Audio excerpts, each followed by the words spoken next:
CBN e a Tecnologia, com Gilberto Sudré.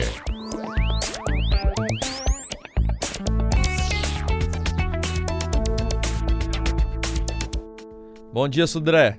Bom dia, Vilmara. Bom dia, Guareschi, tudo bem? Tudo bem com você? Tudo tranquilo. Sudré, hoje dobradinha, hein? Justiça, segurança, cidadania e tecnologia. Tudo num bolo só. Exatamente. Tá muito ligado, viu? Muito ligado.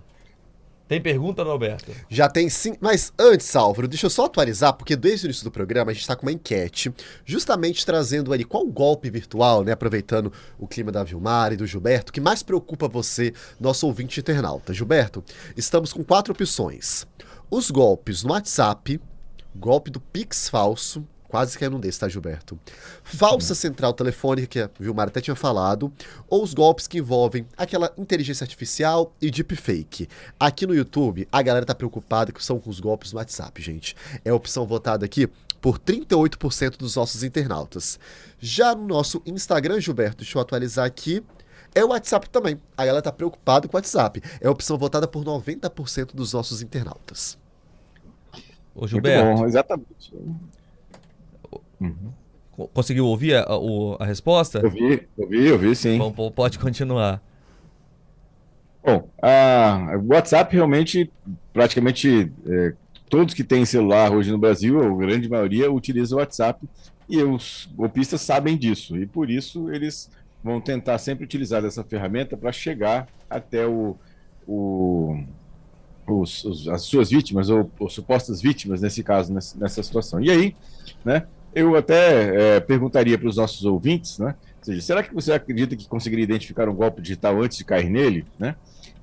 Acredito que a maioria das vítimas que caiu acreditava que também podia olhar ou pelo menos identificar esse golpe. E aí, por que os golpes estão aumentando tão rapidamente, né? Primeiro, a IA facilita o crime. A gente tem uma série de ferramentas hoje, como clonagem de voz, geração de mensagens muito convincentes, né? Parte de produção de imagens, vídeos falsos e, principalmente, até a Vilmara comentou, dados vazados ou dados que a gente coloca na rede social. Isso dá para o golpista uma série de informações onde ele pode dar veracidade àquele golpe que ele está tentando aplicar, né? Então, os dados vazados de sites, por exemplo, né, que a gente coloca os dados lá, isso o golpista, por exemplo, consegue utilizar aqueles dados de nome, CPF, endereço, telefone, né? Algum tipo de relacionamento com alguma empresa, uma operadora de celular ou de cartão de crédito, e esse vai permitir que os golpistas, eles personalizem os seus ataques, nesse caso, né, nessa questão. E aí, uma coisa interessante desses golpes, da grande maioria dos golpes que a gente tem falado, até a Vilmara comentou também, é que o criminoso, ele, antes de hackear computadores e celulares, o objetivo dele é hackear pessoas, né? Ou seja, ele tenta, né, de alguma maneira, se passar por terceiros ou colocar uma certa narrativa na cabeça da sua vítima, né, do seu alvo, né, para que essa pessoa acredite que ele é alguém representando uma empresa ou representando uma outra pessoa, né, e aí ele consegue fazer com que a pessoa faça o clique em alguma coisa nessa situação. E aí, eu relacionei aqui alguns golpes muito populares, muito comuns, né, que é a da falsa central bancária, ou central telefônica, né, nesse caso. E aí a gente tem que observar, né, que é aquele golpe que alguém entra em contato com você falando que é de uma central telefônica, de central de algum banco, ou de um operador de cartão de crédito, ou de celular, falando que teve um golpe envolvendo seu nome ou seu cartão de crédito, né? E aí tem que lembrar, por exemplo, que o banco nunca pede senha, token, Pix, nada disso, né? Um Pix para cancelar uma fraude, não existe isso, né? O golpe do WhatsApp também, né? Tem lá o golpe que fala sobre falso suporte, invasão, né, usando aquele código de confirmação do SMS, né, QR Code falso, né? E aí a questão é que as pessoas, os golpistas utilizam de fotos reais capturadas, né, da internet para poder tentar se passar por alguém no WhatsApp nessa situação, né? O Pix falso, né, o Pix urgente, né, precisa se passando, como eu comentei, né, se passando passar por algum familiar, eu sou seu filho, troquei de número, né? Preciso pagar essa conta agora, e algum familiar pode até fazer um um DOC, né, ou uma Pix para essa pessoa, nesse caso, né, para esse item. E aí, né, ou seja, como é que a gente pode identificar os golpes? Então, uma questão a gente tem que observar e desconfiar. Quando? Por exemplo, quando a mensagem fala de uma urgência, né? Eu preciso que você faça isso agora, você faça isso rapidamente, eu preciso disso nesse momento, né? Promessa é boa demais. Inclusive tem os golpes de investimento, né? Que fala que investir, né, uma quantia com risco muito baixo, um ganho muito alto, né? Não tem almoço grátis nesse momento, né? Então, ou seja, isso é uma questão importante, né? Pedido de Pix, pedido de código que você recebeu para o SMS, né? Receber um link desconhecido, ou um QR Code enviado por mensagem, ou solicitação de instalação de um aplicativo. Tudo isso são mensagens que a gente deve observar e desconfiar quando a gente consegue identificar esse tipo de questão, no caso de uma mensagem, ou de uma relação que você recebe, né, nesse caso. É importante lembrar que o criminoso ele sempre tenta impedir que você pense. Ele vai tentar mandar uma mensagem que vai fazer com que você rapidamente, né, consiga fazer aquilo que ele quer, sem pensar muito, por causa da urgência, por exemplo. Então, algumas questões que a gente deve observar quando a gente recebe essas mensagens, né, no telefone celular, né, ou uma ligação, que teoricamente deveria levantar algumas suspeitas. É que a Vilmara definiu para a gente como uma engenharia social. É chamado de engenharia social, essa capacidade de manipulação que eles possuem, né? E como o Gilberto está falando, vale lembrar, né? Quem dos nossos colegas, você já teve vários colegas aqui na redação que recebem informações falando, olha, meu WhatsApp aí, aconteceu alguma coisa com ele, tem gente pedindo dinheiro nele, ou os seus familiares. Essa narrativa da engenharia social é isso que ele está descrevendo. É aquela coisa da urgência, de pedir, que você tem que começar a desconfiar, entendeu?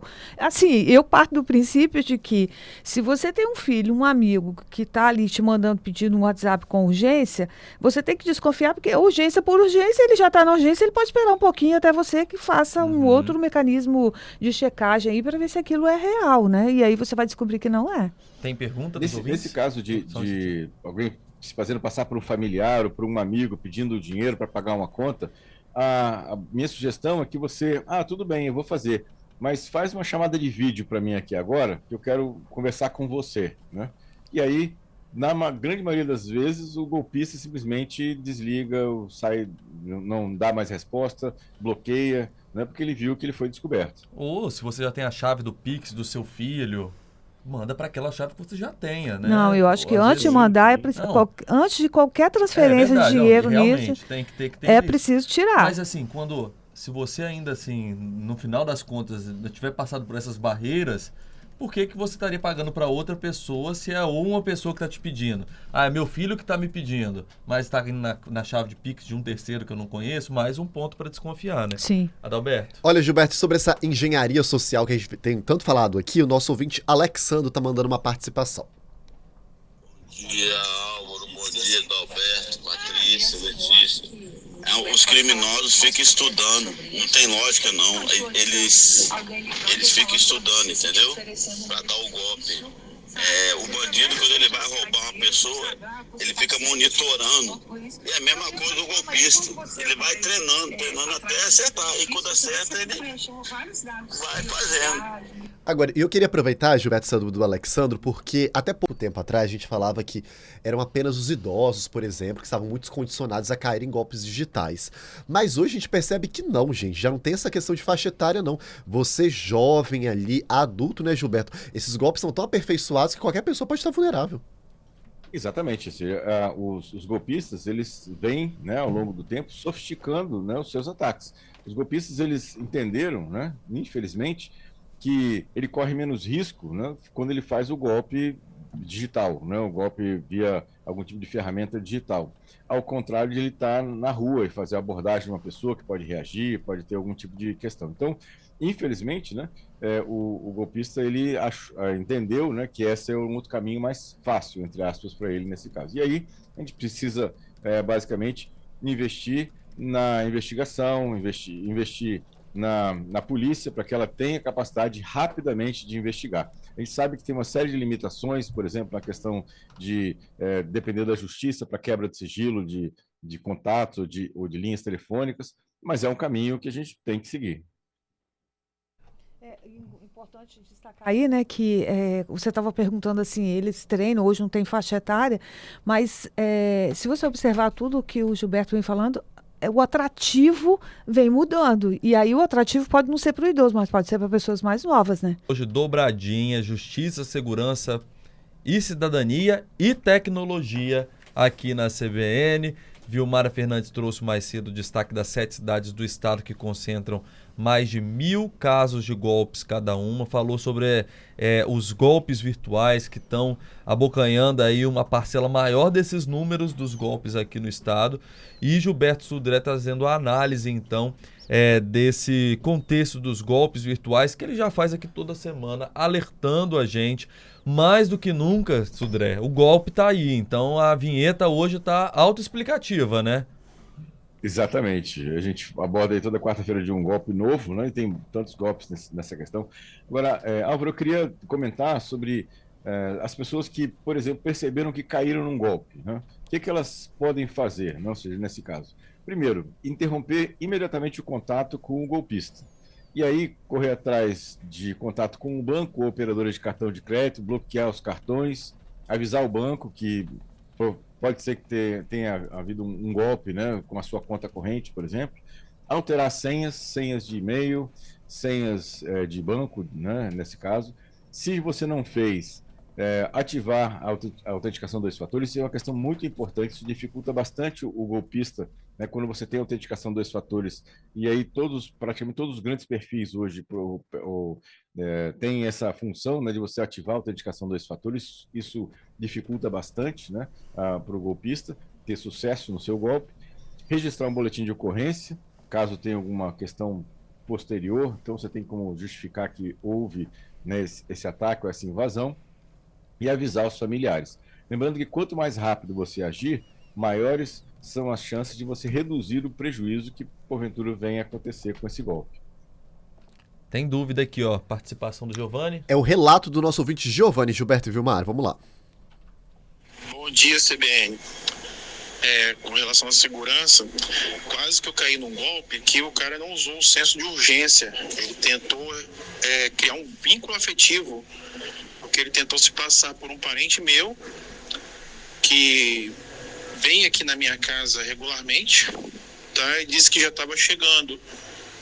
E eu achei estranho, dei mais corda para conversar um pouquinho mais. Quando eu achei que era um golpe mesmo, eu simplesmente desliguei o telefone e não retornou a ligação. Então, quer dizer, quase que eu caí num golpe, mas tem golpe que os caras não usam mais senso de urgência, eles usam relações afetivas familiares.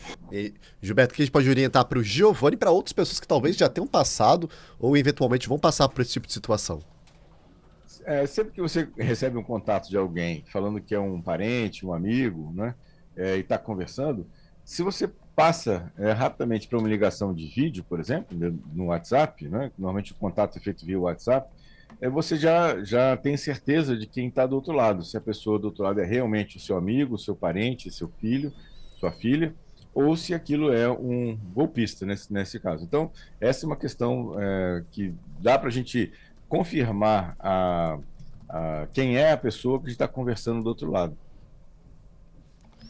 Eu acho que aqui é a famosa engenharia social, né? De você se adequar ao ambiente, que o Gilberto já falou, que eles estão se modernizando.